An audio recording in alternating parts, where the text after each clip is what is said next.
Good morning to one and all present here. I, Maitreyi Sunkle, welcome all of you on the behalf of Science Association of SP College Pune to this inauguration session of World Space Week, which is being celebrated from 7th to 10th October 2022 by Science Association. Science Association was established in 1966. Our objective is to develop the scientific culture among the students and in the community.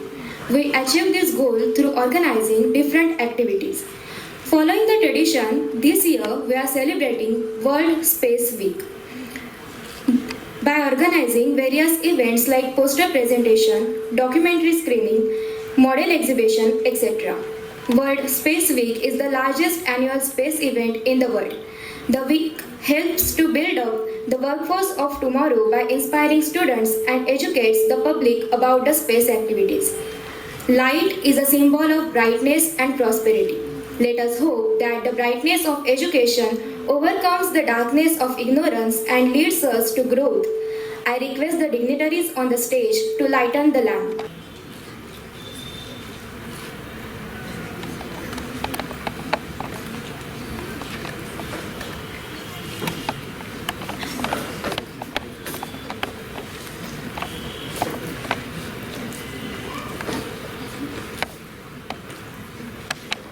Now, I request our chief guest, Dr. Naik sir, to inaugurate our new logo of Science Association.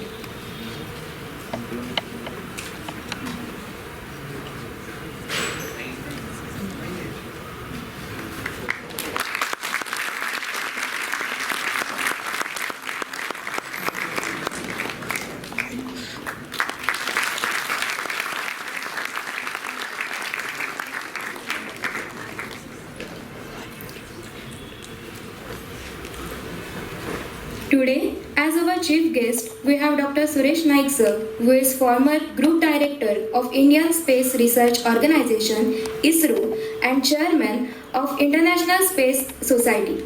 He is a renowned name in the Indian space science community and has worked closely with former President of India, Dr. APJ Abdul Kalam. He is currently the President of India Chapter of National Space Society. Good morning to all. Honorable Chief Guest, Dr. Suresh Naik, our Principal, Dr. Sunil Gaikwad sir, Coordinator of the Science Association, Dr. Sandeep Kakde, all the teaching staffs and dear students. As we know, every year we are celebrating Science Association program. This year, this is the start of the program. As an inaugural function, we have Dr. Suresh Naik as the chief guest. This Science Association program we are conducting every year from before, long back, 30 years before also. This year, as an inaugural function, this International Space Week we are celebrating. This program is celebrating internationally during the 6th of October to 10th of October. So we are also celebrating the same. In this program, we are conducting 4 days program. Today is the first day. After inauguration of the program, there will be talk by Dr. Suresh Naik sir. After that, there will be poster presentation and exhibition. Since we are celebrating 75th year of independence, so in contribution to Indian scientists' work in ISRO and other Indian research institutes, highlighted through the exhibition. On the second day, that is tomorrow, Science Association proposed Saikatta program, which is open platform for all the students for informal discussion. First, Saikatta talks are based on the importance of research orientation towards the space for human beings.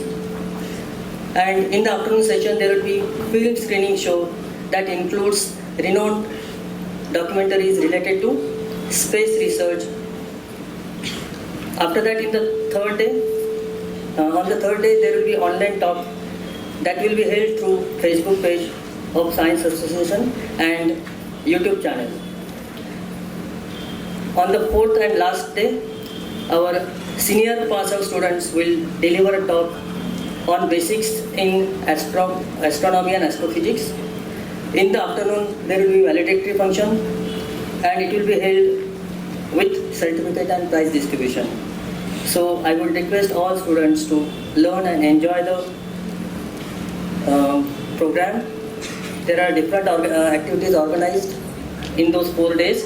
So I will welcome all of you, and I expect you will attend those programs, but in addition to that, you will also attend the regular lectures. Thank you. Now I request Sandeep Kakade sir to please speak few words about the logo.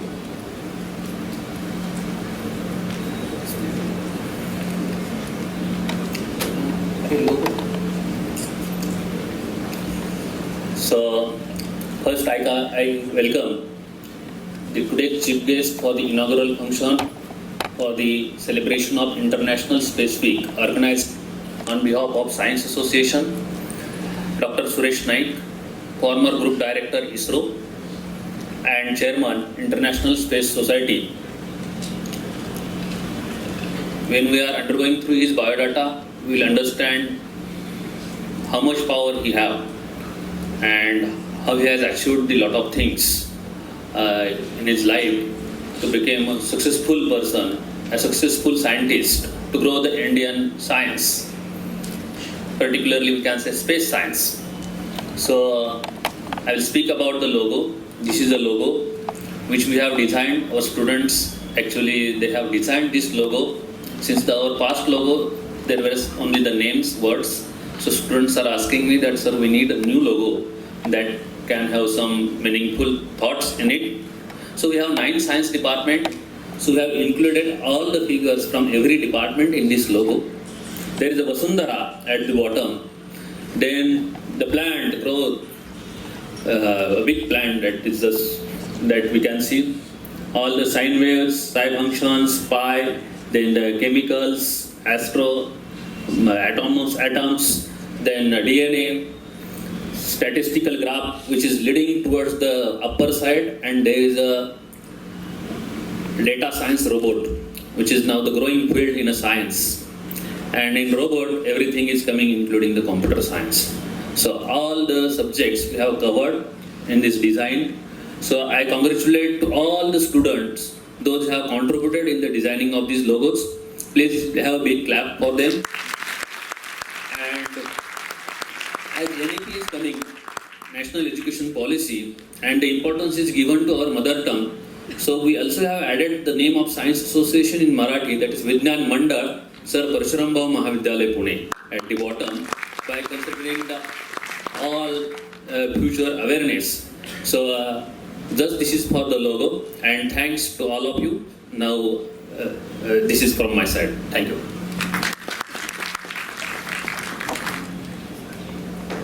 Thank you, sir. Now I request our Honorable Principal Sir to please welcome our Chief Guest, Dr. Suresh Naik sir.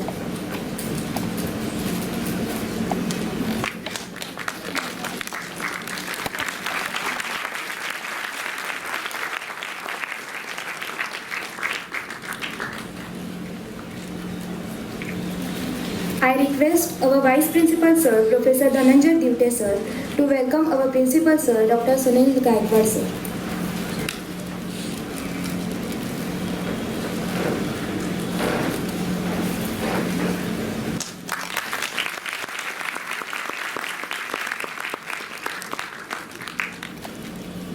I request Sandeep Kakade sir to welcome Vice Principal Professor Dhananjay Divte sir.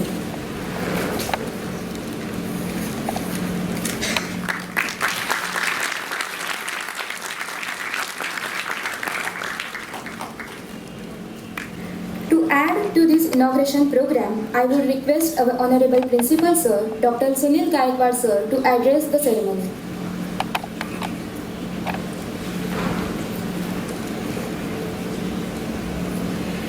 Good morning, everyone. Honorable Dice, Dr. Suresh Naik, sir, Dubey sir, and Science Association Coordinator, Dr. Sandeep Kakre, dear students and staff members. I'll take this liberty to speak in Marathi. Science association किंवा विज्ञान मंडळ हे SP. कॉलेजची फार पूर्वीपासूनची खासियत आहे. याच्यात विद्यार्थी वेगवेगळ्या प्रकारचे प्रोजेक्ट्स मॉडेल्स दरवर्षी करत असतात. कोरोनाच्या महामारीनंतर 2 वर्ष ह्याच्यात मोठा गॅप पडला आणि आता पुन्हा नव्या उमेदीने आपण सगळेजण हे विज्ञान मंडळ पूर्ण ताकदीने याचे कार्यक्रम सुरू केलेले आहेत. लोकाभिमुख हे शास्त्र करण्यासाठी आपल्या महाविद्यालयातील बरेच विद्यार्थी आपल्या काकडे सरांना अप्रोच झाले आणि म्हणले, सर हा जो अंतराळ विज्ञान याचा जो सप्ताह आहे, space walk, world space week, याच्यात आपल्या महाविद्यालयामध्ये पण आपण हा विविध कार्यक्रमांनी साजरा करूयात. आणि सरांनी त्याला सगळं रूपरेषा केली. त्याची आमचं डिस्कशन झालं. तात्काळ सायन्स विद्यार्थ्यांच्यासाठी हा कार्यक्रम असल्यामुळे मी तातडीने सरांना म्हणलं, सर हा कार्यक्रम आपण पण राबूया. खरं तर ते 4 तासाचा 7 दिवसाचा प्रोग्राम आहे, पण आपण एक 4च दिवस तो कार्यक्रम करणार आहोत, कारण मुलांच्या परीक्षा आता जवळ आलेल्या आहेत. Every science is a mean for human health and wealth. आणि म्हणून आजकाल अंतराळ विज्ञानाचा अभ्यास फार मोठ्या प्रमाणात केला जातो. आणि मला अभिमान आहे, डॉक्टर सुरेश नाईक सरांसारखे मराठी व्यक्तिमत्व तिथं आहे आणि सर शास्त्रज्ञ आहेत. ते आंतरराष्ट्रीय खगोल संस्थेचे अध्यक्ष आहेत आणि इस्रोचे माझे अध्यक्ष आहेत. इतके चांगले वक्ते किंवा शास्त्रज्ञ आज आपल्याला लाभलेले, हे मी आपल्या महाविद्यालयाचं भाग्य समजतो. आणि हा कार्यक्रम विविध मार्गाने साजरा केला जाणार आहे. त्याच्यात पोस्टर कॉम्पिटिशन असतील किंवा तुमचे मॉडेल्स, वैज्ञानिक मॉडेल्स प्रारूप अशी केली जातील विद्यार्थ्यांतर्फे. आत्ता लगेच आपला हा उद्घाटनाचा कार्यक्रम झाल्यानंतर आपण त्याचं उद्घाटन, मॉडेल एक्झिबिशनचं उद्घाटन करणार आहोत. या सगळ्या कार्यक्रमाला 4 दिवसाच्या माझ्या मनापासून फार फार शुभेच्छा आणि धन्यवाद. Thank you, sir. Now I request Lalit Thakre ma'am, professor from Geography Department, to introduce our chief guest, Dr. Suresh Naik, sir.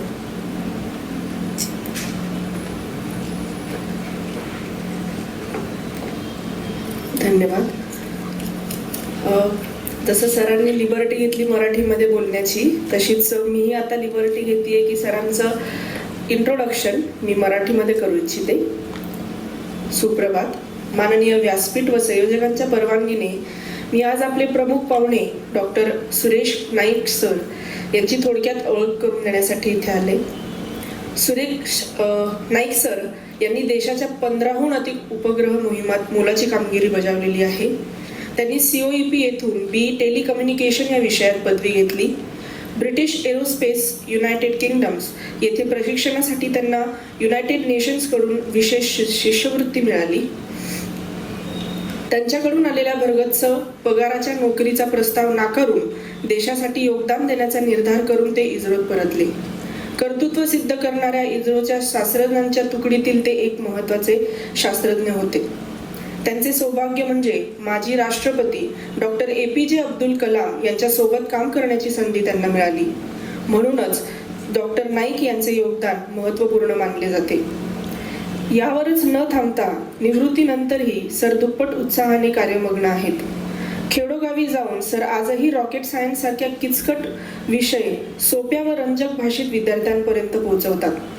इस्रोतील नामवंत शास्त्रज्ञांशी संवाद घडवणे, कृतीतून शिक्षण, छोटा उपग्रह बनवणे व ड्रोनच्या सहाय्याने त्याचे लॉन्चिंग करणे यासारखी उपयुक्त कार्यशाळा ते आयोजित करतात. अवकाश झेप या लोकप्रिय पुस्तकाचे ते लेखकही आहेत. 60 Years of Space Research या चित्रमय पुस्तकाच्या 500हून अधिक प्रती अनेक शाळांमधून त्यांनी विनामूल्य वाटल्या आहेत. इंटरनॅशनल स्पेस सोसायटी चंदीगड याचे ते विद्यमान अध्यक्ष आहेत. ही संस्था 2009 पासून कार्यरत आहे. शिवाय Vijnana Bharati Pune, Indian Association of Physics Teachers Pune या संस्थांचे ते अध्यक्षही होते. शेवटी मराठी जगताला अभिमान वाटावा असे सुरेश नाईक स्पेस पार्क सध्या हिंजवडी येथे कार्यरत आहे. 2020 मध्ये या संस्थेची स्थापना करण्यात आली. अंतराळ तंत्रज्ञानाबाबत येथे सखोल मार्गदर्शन विद्यार्थ्यांना मिळते. सांगण्यासारखे असे बरेच आहे, पण सरांचे मार्गदर्शन ऐकण्यासाठी आपण येथे जमलेला आहात, म्हणून मी सरांना विनंती करते की त्यांनी आपल्याला मार्गदर्शन करावे. धन्यवाद.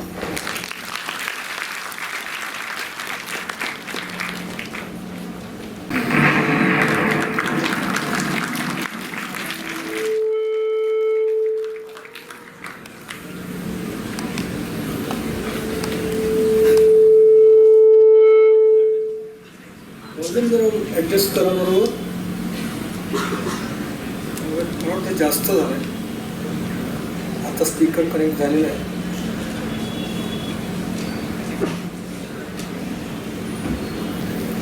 ठीक आहे.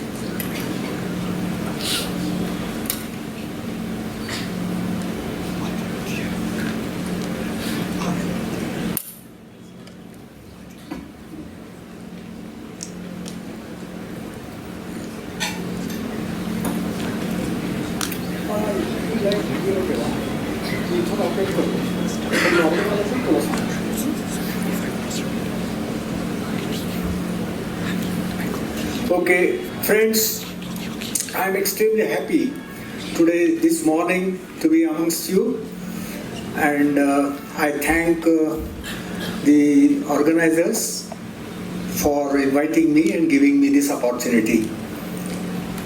I want to explain to you a little bit about the Space Week, International Space Week, World Space Week. World Space Week annually starts from 4th up to 10th, right? And 96 nations will be celebrating all over the world this week. Why this week was started? On 4th October 1957, Sputnik 1 was launched by Soviet Russia, and a new era of space age started, which has revolutionized the whole world. So in commemoration of that, and to celebrate the science and technology activity as such for the betterment of human beings, this week has been started by the United Nations. And I am happy that SP College also is participating in this particular celebration. Friends, now I want to start my speech. The main topic of this is incredible journey of ISRO. Friends, तुम्हाला खरं वाटणार नाही की ज्या इस्रोने एकामागून एक यशाची शिखरं प्राप्त करत आणि झळाळणारी कामगिरी करत जगामध्ये नाव कमवलेलं आहे, देशाचा गौरव वाढवलेला आहे, त्या इस्रोची सुरुवात एका मोडक्या चर्चमध्ये झाली. त्रिवेंद्रमला तिथून तुंबा नावाचं एक चिमुकलं खेड आहे, तिथून आपल्या पृथ्वीचा मॅग्नेटिक इक्वेटर पास होतो, म्हणून तिथे या ॲक्टिव्हिटीची सुरुवात करण्यात आली. उच्च स्तरावरील वातावरणामध्ये मॅग्नेटिक इक्वेटरच्या वरती खूप इंटरेस्टिंग घडामोडी घडत असतात आणि त्याचं संशोधन करण्यासाठी तिथे हे स्टेशन इस्टॅब्लिश करण्यात आलं 1963 मध्ये. आणि ही सुरुवात मी तुम्हाला सांगितलं अत्यंत विनम्रतेनं झाली. And can we switch off a few lights from here so that if it's possible, otherwise I will go ahead. Don't worry. तुम्हाला इथे दिसेल ॲक्च्युली हे शास्त्रज्ञ जे आहेत ते दुसरे तिसरे कोणी नसून डॉक्टर अब्दुल कलाम सर आहेत आणि डॉक्टर अरवा मुदल. त्यावेळेला जी रॉकेट्स लॉन्च केली जात होती त्यांचं नाव होतं साऊंडिंग रॉकेट. साऊंडिंग हा ग्रीक वर्ड आहे आणि त्याचा अर्थ शोध घेणं, संशोधन असा अर्थ होतो. ही साऊंडिंग रॉकेट्स वेगळी आणि उपग्रह सोडण्यात येणारी रॉकेट्स वेगळी. साऊंडिंग रॉकेट्सने आपण आपल्या कार्यक्रमाला सुरुवात केली आणि ह्याचं जे उड्डाणचं ठिकाण होतं ते समुद्रकिनारे होतं अर्थातच. आणि त्या मोडक्या चर्चच्या आसपास ही साऊंडिंग रॉकेट्स इंटिग्रेट केली जायची आणि तिथून ते पार्ट्स तुम्हाला तिथं दिसतं स्लाईडमध्ये सायकलीवरून कॅरी करण्यात यायचं. तर अशा प्रकारे अत्यंत विनम्रतेनं इस्रोची सुरुवात झाली. आणि आता पहिला टप्पा अत्यंत महत्त्वाचा आपण ज्या योगे अंतराळ युगात प्रवेश केला भारतानं तो म्हणजे 1975 साली आर्यभट्ट हा पहिला कृत्रिम उपग्रह पृथ्वीभोवती फिरणारा सोडण्यात आला इस्रोतर्फे. त्याच्यानंतर 1980 मध्ये अत्यंत महत्त्वाचा टप्पा म्हणजे डॉक्टर अब्दुल कलाम सर हे प्रोजेक्ट डायरेक्टर होते आणि SLV-3 हा पहिला अग्निबाण. हा अग्निबाण यशस्वीरित्या 1980 मध्ये सोडण्यात आला श्रीहरिकोटा ह्या उड्डाणतळावरून आणि आपला 35 किलोग्रॅम वजनाचा रोहिणी नावाचा उपग्रह या अग्निबाणानं अत्यंत यशस्वीपणे त्याच्या निर्धारित कक्षेत सोडला. त्यामुळे 1980 SLV-3 हा अत्यंत महत्त्वाचा टप्पा आहे. त्याच्यानंतर या स्लाइडमध्ये तुम्हाला इस्रोच्या रॉकेटची लॉन्च व्हेकलची फॅमिली दाखवण्यात आलेली आहे. हा आहे SLV-3 ऑलरेडी तुम्हाला सांगितलं जुलै 1980. त्याच्यानंतरचं ASLV ऑग्युमेंटेड सॅटेलाइट लॉन्च व्हेकल म्हणजे SLV-3 ची वृद्धिंगत आवृत्ती. ओके, ही वृद्धिंगत आवृत्ती कशी आपण साध्य केली तर या SLV-3 मध्ये तुम्हाला पहिल्या स्टेज भोवती आणखीन सराउंडिंग छोटे अग्निबाण दिसत नाही. आपण ASLV मध्ये हे इथे सराउंडिंग पहिल्या चरणाभोवती 2 छोटे अग्निबाण ॲड केले. त्याच्यामुळे त्याची उपग्रह कॅरी करण्याची क्षमता वाढवण्यात आली. तर 35 kg पासून ते 150 kg अशा प्रकारे आपण त्याची क्षमता वाढवली. त्याच्यानंतर PSLV पुढचा टप्पा पोलर सॅटेलाइट लॉन्च व्हेकल ध्रुवीय कक्षेमध्ये सोडण्यासाठी उपग्रह सोडण्यासाठीचा हा अग्निबाण. त्याची क्षमता किती होती 1400 किलो राईट. आणि ऑक्टोबर 1994 या महिन्यामध्ये आपण यशस्वीरित्या पहिल्या PSLVचं प्रक्षेपण केलं श्रीहरिकोटाहून. आणि मित्रांनो मला सांगायला अत्यंत आनंद होतो की PSLV हा जो अग्निबाण आहे तो आपला वर्क हॉर्स म्हणजे वरचेवर आपण त्याला वापरतो तो इतका रिलायबल आणि इतका लो कॉस्ट आहे की मी ज्या वेळेला इस्रोमध्ये काम करत होतो त्यावेळेला आम्ही बनवलेले सॅटेलाईट सोडण्यासाठी आम्ही प्रगत देशांच्याकडे जायचो, अमेरिका, फ्रान्स इत्यादी, राईट. आत्ता मला सांगायला अत्यंत आनंद आणि अभिमान वाटतो मित्रांनो की हे प्रगत देश America, France, Canada, even Japan हे प्रगत देश त्यांचे उपग्रह सोडण्यासाठी भारतात येतात.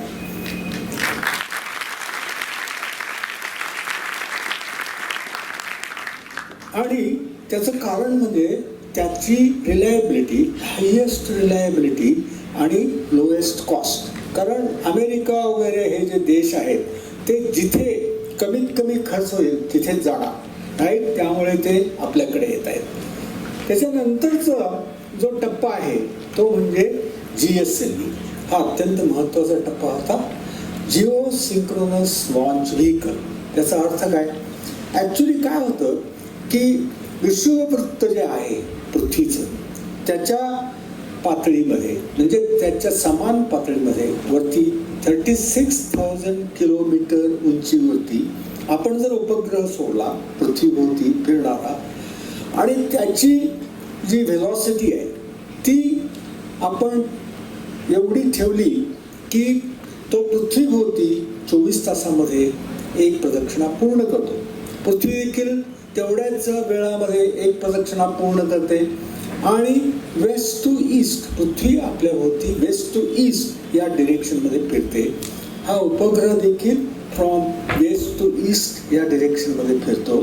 त्यामुळे काय होतं की तुलनात्मक वेग जो आहे, relative velocity between these two is 0. Okay. And then what happens from any point on the earth if you look at the satellite it will appear to be stationary. तर ह्या प्रिन्सिपलचा उपयोग करून what we do is our television broadcasting satellites and communication satellites. These type of satellites are launched in this geosynchronous orbit. मराठीमध्ये आपण त्याला भूस्थिर किंवा भूसम कक्षा म्हणू शकतो. तुम्हाला याचं आणखीन स्पष्टीकरण द्यायचं झालं तर तुम्ही आता टाटा स्काय वगैरे चॅनेल्स किंवा तुम्हाला सर्व्हिस वापरता, राईट. तुम्हाला सॅटेलाईटकडून डायरेक्ट तुमच्या घरी सिग्नल येतो.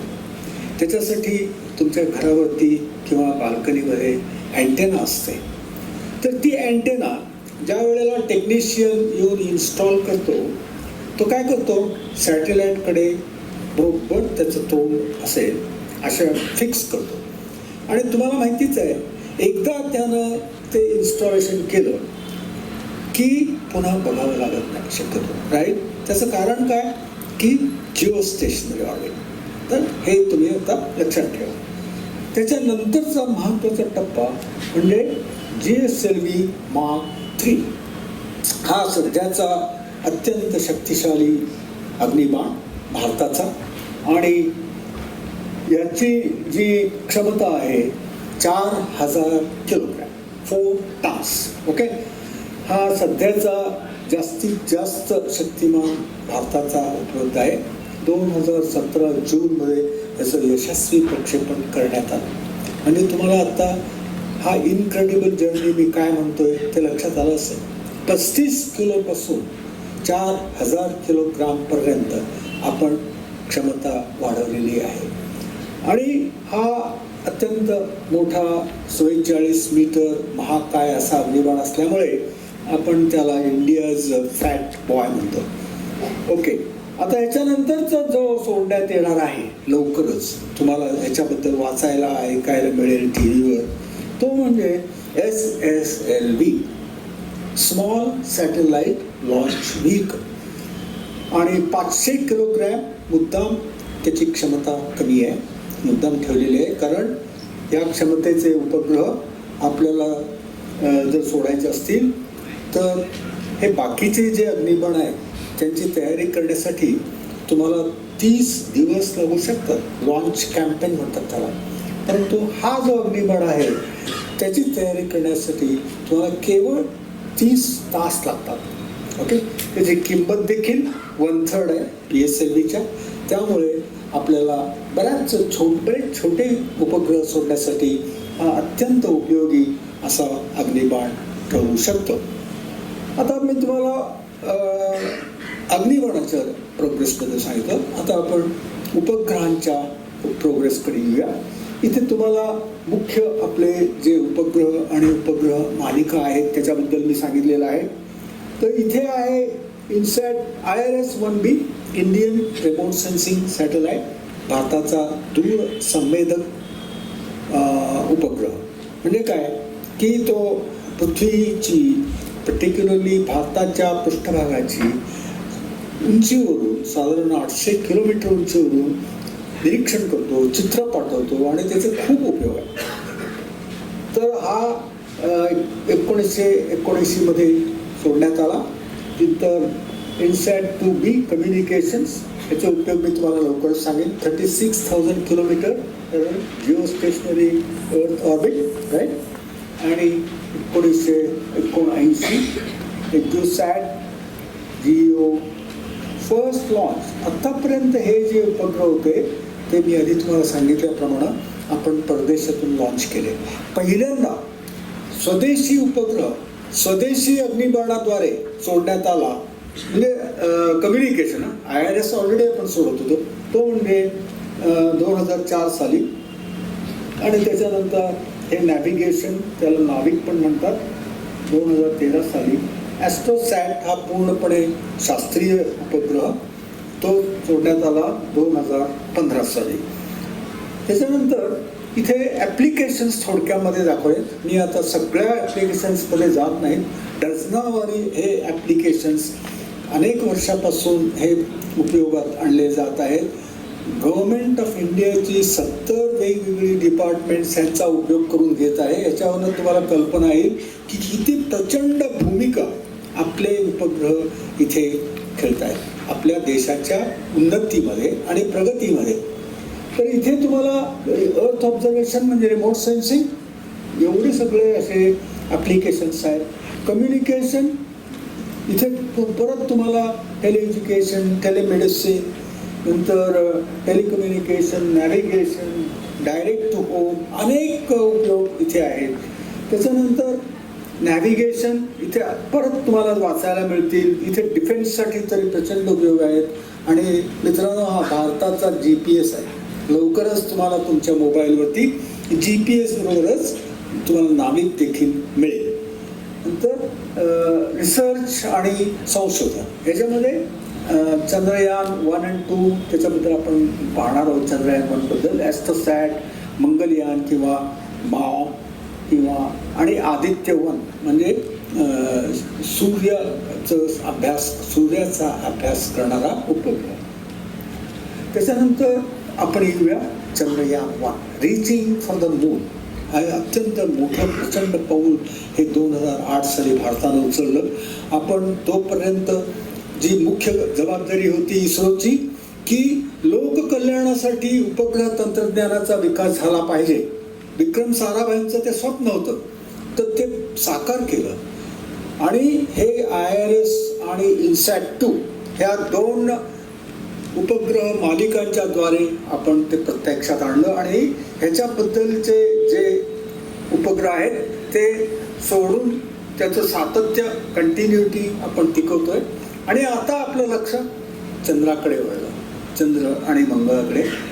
2008 राईट 22 ऑक्टोबर या रोजी PSLV या अग्निबाणानं श्रीहरिकोटा येथून झेप घेतली चंद्राकडे. आणि पृथ्वीभोवती या कक्षेमध्ये 23,000 किलोमीटर आणि 256. मित्रांनो, इथं तुम्हाला थोडंसं समजून घ्यावं लागेल. हा जो आहे हा बिंदू हा पृथ्वीपासून सगळ्यात दूरचा आहे, त्याला अपोजी असं म्हणतात. ओके, हा आहे सगळ्यात जवळचा, त्याला पेरिजी असं म्हणतात. हे लक्षात ठेवा. अशी ही अंडाकृती कक्षा याच्यामध्ये स्थिर झाला. PSLV या अग्निबाणाचं काम पूर्ण झालं होतं. तो आता एक एक चरण त्याचे गळून पडले समुद्रामध्ये. आणि आता 23,000 kilometer to 4 lakh kilometer हा जो प्रवास आहे, दीर्घ प्रवास, तो उपग्रहाला स्वतःच्या हिमतीवरती करायचा आहे. त्याच्यासाठी त्याच्यामध्ये इंधन भरलेलं आहे, त्याच्यावरती छोटी छोटी रॉकेट्स किंवा इंजिन्स आहेत ज्यांचं फायरिंग तुम्ही आपल्या भूकेंद्रावरून करू शकता. अशा प्रकारे आता त्यांनी जो प्रवास केला तो अत्यंत इंटरेस्टिंग होता. त्याचा आपण आता थोडक्यात बघूया कसा केला तो प्रवास. मी तुम्हाला सांगितलं की ओरिजिनल कक्षा, तर ह्याची अपोजी म्हणतात त्याला, ती अपोजी वाढवत त्याला चंद्रापर्यंत नेण्यात आलं. कशी वाढवली?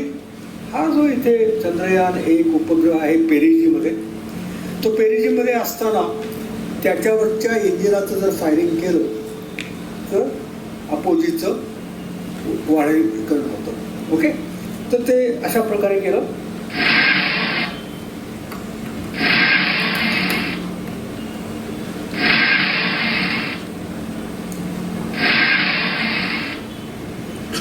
आता चंद्रयान 1 हा चंद्राच्या जवळ येऊन पोचलेला आहे आणि आतापर्यंत तो पृथ्वीच्या कक्षेत फिरत होता. त्याला आपल्याला ती कक्षा बदलून चंद्राच्या कक्षेमध्ये शिरकाव त्याचा करायचा आहे.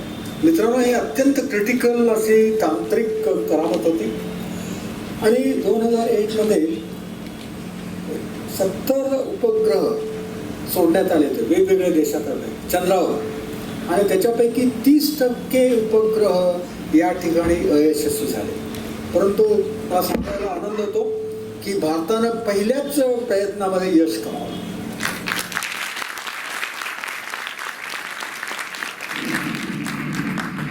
आणि व्यवस्थितपणे त्याच्या निर्धारित 100 किलोमीटरच्या कक्षेमध्ये त्याला आपण फिरता ठेवला.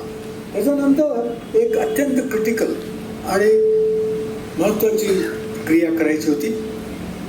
ती म्हणजे, मला वाटतं जरा व्हॉल्यूम कमी करता का, कारण जरा परत बॅकग्राऊंड नॉईज यायला लागला, थोडा इथलं व्हॉल्यूम कमी करा.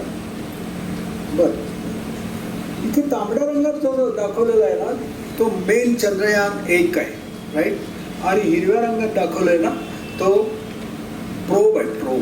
त्याला आपण मराठीत कुपी म्हणू शकतो. So what we wanted to do was to reorient the probe in this direction